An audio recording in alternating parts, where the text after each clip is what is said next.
I have another client question who's looking for capital growth from property in the Brisbane area, asking where would you go if for a hotspot to spend 600K? In answer to this question, just looking at that Brisbane specifics, from an investor's perspective, you should really aim to maximise your opportunity cost of money when you're investing. And what I mean by this is where is your money best spent to maximise your returns? So that opportunity cost is really important, is what we take into account.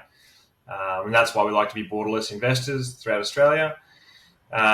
Given the heat in the Brisbane location, we've seen people paying 10 to 20% over market value, and property's not stacking up from a valuation perspective either, just for people to secure a place to live. So it's really hard to justify buying in many of the Brisbane locations at present. However, in saying that, if you only want to buy in Brisbane, that's up to you, and that's fine. I just fall back on the basic economic fundamentals of supply and demand. So looking to purchase in locations that have low supply of land, close proximity to strong lifestyle drivers that can't be easily replaced.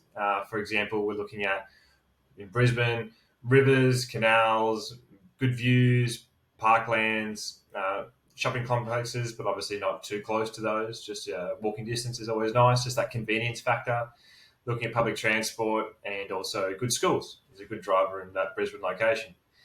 Another thing I just want to keep in mind for all people, look at your flood levels, look at your bushfire levels, and also your public housing in each area that you're purchasing, because every street in the suburb is different, and that's when we start getting a little bit granular. But that's obviously where we specialise and step in. But if you want to go and do it yourself, just some little tips and tricks there. There are other metrics that we also look at too. However, you got to take into account that every person's financial position is different, and it should be really assessed on its own merits, rather than a one-size-fits-all scenario.